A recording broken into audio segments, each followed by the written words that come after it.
إذا كنت من المتابعين الجدد اشترك الآن في القناة ليصلك الجديد بالضغط على الزر الأحمر أسفل القناة مع تفعيل الجرس. لا تنسوا دعم المقطع بلايك. شكرا لكم جزيل الشكر. والصلاة والسلام على سيدنا ونبينا محمد أشرف الخلق أجمعين. النهاردة هنتكلم عن مكانة العهد القديم عند المسيحيين. لما بنيجي نتكلم مع حد من حبايبنا المسيحيين ونطلع له آيات من العهد القديم، الآيات اللي بتحض على الزنا والقتل والإرهاب والإبادات الجماعية وبعض الآيات والشرائع المضحكة اللي وردت في الإنجيل، وهم مقتنعين تماما إن الكلام ده كلام ربنا. بالله بيثوروا وبيغضبوا ويقولوا لا يا جماعة لو سمحتوا ما تكلموناش من العهد القديم، كلمونا من العهد الجديد، لأن العهد الجديد ده هو عهد النعمة، والمسيح لما جه نقض شرائع العهد القديم واحنا بنشتغل بالعهد الجديد. من الناحية الثانية ما نقدرش نتجاهل العهد القديم لسبب بسيط، إنه العهد الجديد كله حتى في نصه مبني تماما على العهد القديم. يعني إحصائية بسيطة، عندنا العهد الجديد 260 أصحاح، فيهم 343 اقتباس مباشر من العهد القديم. تخيل 343 في 260، يعني عندك أكثر من اقتباس في كل أصحاح من أصحاحات العهد الجديد. عندنا 2309 إشارة أو اقتباس غير مباشر. من سفر المزامير بس 97 اقتباس مباشر، و333 اقتباس غير مباشر من سفر واحد هو سفر المزامير. سفر إشعياء في منه 66 اقتباس مباشر من العهد القديم بالنص مسجلين في العهد الجديد، و348 اقتباس غير مباشر. في كل العهد الجديد ما عندناش غير 12 أصحاح اللي خلوا من اقتباس مباشر أو غير مباشر من العهد القديم. يعني مما لا شك فيه إن العهد القديم موجود فيه العديد من الإشكاليات، وده مش كلامي أنا، ده كلام رجال الدين المسيحي. العهد القديم حقيقي فيه إشكاليات كثيرة، نحن لا ننكر هذه الإشكاليات، وأنا أعتقد أن المسيح نفسه كان يحلو له أن يشير إلى إشكاليات العهد القديم. يعني كان عارف كويس أن في مشاكل في العهد القديم وكان أحيانا يشير إليها. دايما بيقولوا إن المسيح جه وحررنا من قيود العهد القديم وشرائع العهد القديم، أو أصبحنا أولاد الله من خلال إن المسيح جه وحررنا من الشرائع بتاعة العهد القديم وقيودها. طب تعالوا مع بعض نشوف رأي البابا شنودة في الكلام ده. واحد بيقول: يتساءل البعض عن موقف المسيحية من العهد القديم من الكتاب المقدس قائلين: ألم يحررنا المسيح من شرائع التوراة وقيودها؟ فإذا كان المسيح حررنا بواسطة نعمة الله وأصبحنا أولاد الله وأبناء للعهد الجديد، فما هي علاقتنا بالعهد القديم الذي يختص بعلاقة الله ببني إسرائيل القديم؟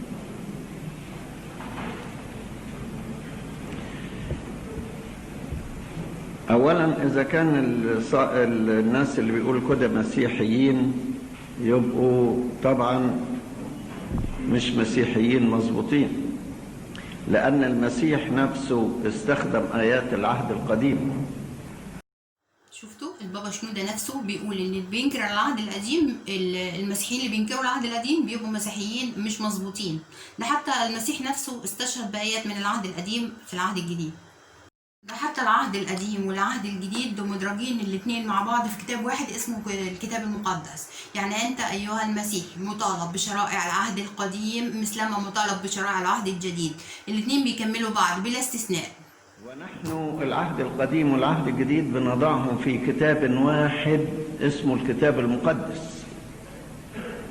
نحن مطالبون بالشرائع الخاصة بالوصايا الأدبية كلها بلا استثناء، لأنها الحق بيعلم للناس. وأيضا الكتاب المقدس في جزء تاريخي، كيف ننسى هذا الجزء التاريخ بتاع علاقة الله بالبشرية إلى يومنا هذا؟ المسيح لم يحرر المسيحيين من شرائع التوراة بقيودها وآياتها وشرائعها اللي وردت فيها. عهد النعمة مش معناه ان احنا ننكر العهد القديم، زي جه في انجيل متى الاصحاح 5 عدد 17: لا تظنوا اني جئت لانقض الناموس او الانبياء، ما جئت لانقض بل لاكمل. ازاي المسيح يقول مش هنقض الناموس ومستشهد بيقول انا ما جيتش عشان انقض الناموس، انا جاي اكمله، وانتوا تيجوا تقولوا لا احنا مش بنقتنع بالعهد القديم؟ اذا كان المسيح نفسه قال انا مش جاي علشان انقض الناموس، انا جاي اكمله. بعدين المسيح ما جاش باي شريعه، المسيح جاي عشان يكمل شريعه موسى. العهد القديم يا ساده هو كلام الله ونافع للتعليم في كل زمان ومكان، ده طبعا من وجهه نظرهم هم. العهد القديم كلام الله، فإن كان كلام الله والكتاب بيقول كل الكتاب موحى به من الله ونافع للتعليم، كل الكتاب، ما قالش العهد الجديد بس، كل الكتاب موحى به من الله ونافع للتعليم. حررنا منه ازاي؟ هو قيد ولا إرشاد؟ نيجي نقول حررنا من العهد القديم، يعني حررنا من كلام الله. رأينا طبعا في الفيديو اللي قبل كده شفنا كلام البابا شنودة، هو بيستنكر اي حد ينكر العهد القديم، وطبعا بينكر ان المسيح جه وقيدنا من حررنا من اي قيود للعهد القديم، والعهد القديم ليس قيد على المسيحيين بل هو بمثابة شرائع متخذ بها ويجب ان يعملوا بها. بقى رأي البابا شنودة لما أحد السائلين سألوا في اجتماع بيعقد اجتماعات للشعب، فأحد السائلين سألوا إيه علاقتنا إحنا كمسيحيين بكتاب العهد القديم؟ شوف قال إيه. ما هي علاقتنا بالعهد القديم؟ كتاب الله المقدس نؤمن بكل حرف فيه. بابا شنودة قال العهد القديم كتاب الله المقدس نعمل بكل حرف فيه. بنكرانك للعهد القديم انت كده بتنكر الآباء وبتنكر الأنبياء كلهم. حذفت العهد القديم تكون حذفت الآباء والأنبياء. حذفت ايه؟ الآباء والأنبياء على طول. في العهد الجديد في شرائع بنستعين بيها مقتبسة من العهد القديم، زي مثلا شريعة تحريم زواج المحارم. طبعا ما فيش ولا نص في الكتاب المقدس في العهد الجديد بينص على عدم زواج المحارم، هم استنبطوا الشريعة دي من العهد القديم.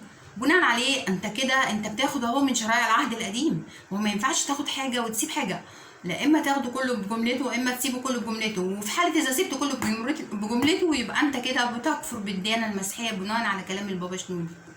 شوف في رساله بولس الرسول الى العبرانيين الاصحاح 10 عدد 28 بيقول: من خالف ناموس موسى فعلى شاهدين او 3 شهود يموت بدون رأفة. يعني اللي بيخالف ناموس موسى 2 يشهدوا عليه او 3 ده يستحق الموت وبدون رحمه.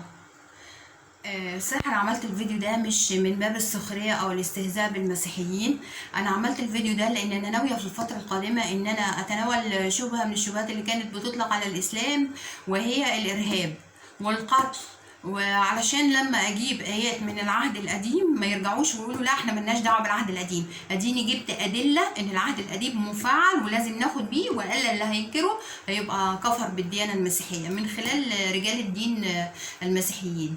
وفي النهاية أحبائي أنا بشكر متابعين القناة واللي بيدعموني بتعليقاتهم الجميلة، أشكركم وأوعدكم بحلقات أجمل.